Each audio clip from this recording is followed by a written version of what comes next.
Eksklusibo. Bagong-bago sa inyong mga radyo. Walang kinakampihan. Lingkod ng Sambayanan. Ito ang DCCC 174. Magandang hapon, Pilipinas. Maayong hapon, Pilipinas. Ako po si Kailin Sasdane. At ako naman po si Jacob Condo. Ito ang DCCC 174. Ulo ng mga nagbabagang balita. Ex-President Duterte sinabihang banghag at adik si Pres Bongbong Marcos. Kumanidayaan sa Lotto Draw results. Totoo nga ba? Warehouse ng gamit makusina sa Valenzuela nasunog sa unang araw ng Fire Prevention Month. Catch-up Fridays dapat daw ihinto ayon sa Alliance of Concerned Teachers. Ipinagluluksa ng Philippine Showbiz ang pagkamatay ng premyadong actress na si Jacqueline Jose.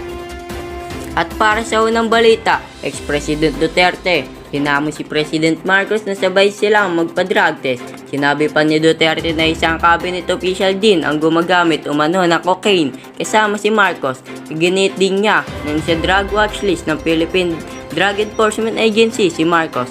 Nauna nang itinanggi ng PDEA.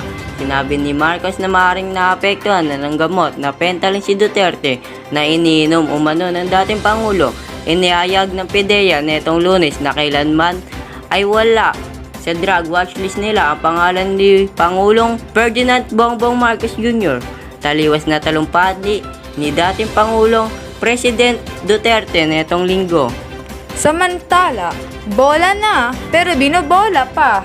Yan ang tingin ng mga netizens ang biglang magkaberya sa isang Lotto Draw. Tuda nila na baka umi-style ang PCSO para manipulahin ang resulta. Pinagpestahan online ang PCSO at nagduda ang mga netizens sa bolahan para sa 3D Lotto. Kinakabahan tuloy ang mga tumataya na baka minamanipula na raw ang resulta ng Lotto. Kamakailan lang matatanda ang pinunarin ng mga netizens ang edited picture ng isang nanalo sa 642 Lotto. Depensa naman ng PCSO na walang dayaan na naganap. Sabi ng mga eksperto, mas mataas pa ang chance ng tamaan ng kidlat kaysa makajackpot sa Lotto. Tataya ka pa ba? Babalik ang DCCC Radyo Balita Express 174. Nakakapagod talaga ang paulit-ulit na paghugas ng pinggan. Subukan ang Tide Dishwashing Liquid, ang bagong produkto ang magbibigay ng linis na hindi nakakapagod. Dati nahihirapan ako maghugas ng mga pinggan. Lagi ako napapagod at nasusugat ang aking mga kamay dahil sa chemical ng sabon. Pero nung natuklasan ko ang Tide Dishwashing Liquid, nag-iba ang lahat. Grabe, hindi ako makapaniwala sa ganito. Kahit ganito pa karami ang sebo sa pinggan ko, kayang-kaya ito tanggalin ng Tide Dishwashing Liquid. New Tide Dishwashing Liquid. Try now! Babalik ang DCCC Radyo Balita Express 174. Catch-up Fridays dapat daw ihinto ayon sa Alliance of Concerned Teachers. Ang Catch-up Fridays ay isang mekanismo ng pagkaturo na naglalayo na palakasin ang reading comprehension skills ng mga mag-aaral. Dahil sa karagdagang pasalin sa mga guro, hinimok ng isang grupo ng manggagawang pang-edukasyon noong Lunes, Marso 4 ang DepEd na itigil ang pagpapatupad ng Catch-up Fridays program. Binigyan din ito ng grupo na binanggit na ang mga guro sa mga papublikong paaralan ay nabibigatan. Hindi makatarungan para sa mga guro na pasanin ang pinansyal na pasanin ng karagdagang mga gawain sa pagbibigay ng mga materyales sa pag-aaral para sa programa. Dahil sa kakulangan ng mga libro o materyales, ang mga guro ay napipilitang gumastos ng pera para sa pag-photocopy ng mga babasahin. Dagdag ng grupo. Ipinagluluksa ng Philippine Showbiz ang pagkamatay ng premyado actress na si Jacqueline Jose. Para sa karagdagang impormasyon, narito si Henry Kurugan. Pasok! Pagkamatay ng premyadong aktres na si Jacqueline Jose o Mary Jane Go sa tunay na buhay.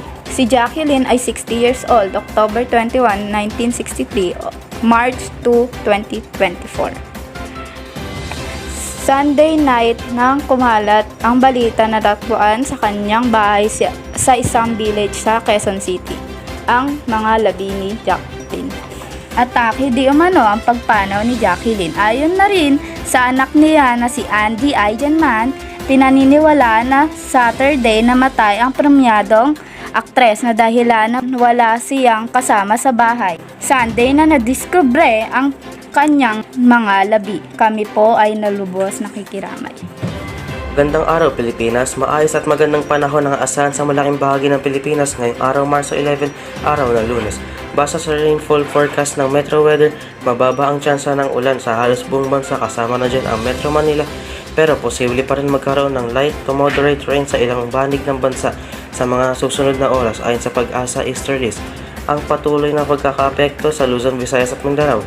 At yan po ang lagay ng panahon at ako po si ZK Bora na nag-iiwan ng katagang kung kaya ng iba, ipagawa mo sa kanila. Maraming salamat. Mantala, unang araw ng Fire Prevention Month, kaliwat ka ng sunog agad ang sumiklat. Kabilang na dyan ang isang bodega sa Valenzuela City na mahigit 7 oras nang nasusunog. Sa tindi ng apoy, nadamay pa ang katabing warehouse. Nagbabago ang apoy sa warehouse na ito at nabalot ng makapal na usok. Ayon sa mga bumbero, pahirapan ang pagkapula sa sunog dahil sa mahinang supply ng tubig. Sa kasalukuyan ay palaisipan pa rin kung ano ang sanghinang naganap na sunog. Valenzuela National High School nagwagi sa school tournament Sepak Takraw laban sa Dalandanan National High School. Para sa karagdagang impormasyon, narito si ZK Bora. Pasok! Valenzuela National High School nag-uwi na limpak-limpak na gintong medalya matapos manalo kontra sa Dalandanan National High School. At narito si Johnson Elapide, isa sa membro ng Sepak Takraw Boys upang ibatid ang kanyang panayam sa naganap na tournament. Ano ang iyong naramdaman habang kayo naglalaro? Ang pakiramdam ko habang naglalaro ay medyo kabado kasi baka matalo. Bilang isang atleta, anong iyong maipapayo sa mga iba pang atleta na tulad mo? Ang mapapayo ko lang sa isang atleta ay magsipag lang sa pagtitraining at laging sumunod sa mga captain and coaches at huwag papabayaan ng pag-aaral. Sa tingin mo ba ay susunod na laro ay mananalo ulit kayo? Sana pala rin kaming manalo next year para makapag-NCR ulit. Sino-sino ang grupo na inyong kalaban at nanalo ba kayo? Ang nakalaban namin ay Dalandanan National High School at kami ay nanalo. Maraming salamat sa iyong panayam, Johnson Elapide. Magandang hapon. Ako po si Kuya Chris na magbibigay sa inyo ng mga kalokohan sa araw na ito. Kamakailan lang ay may malagim na sinapit ang aking tayo sa kamay ng aking alagang husky na aso. Halos mapunit na ang aking pera, nagkakalaga ng 20,000 pesos. Nagulat na lamang ako ng pagkagising ko ay nakalantad ang aking wallet at nagkapunit-punit na ang aking pera. Ang sarili niya ay walang iba kundi alaga kong fur baby na si Brownie. At habang pinapagalitan ko si Brownie ay tila ay wala ng mukha sa kahihiyan at nakayuko na lamang. As a poor parent, ako rin naman ay may kasalanan. Iniwan ko yung wallet ko sa nakalantad para sa mga co-parents na katulad ko ay alam niya na ang gagawin sa susunod. At laging tandaan, ang importante ay malaga. Ako po si Kuya Chris at sagot ko kayo. Maraming salamat.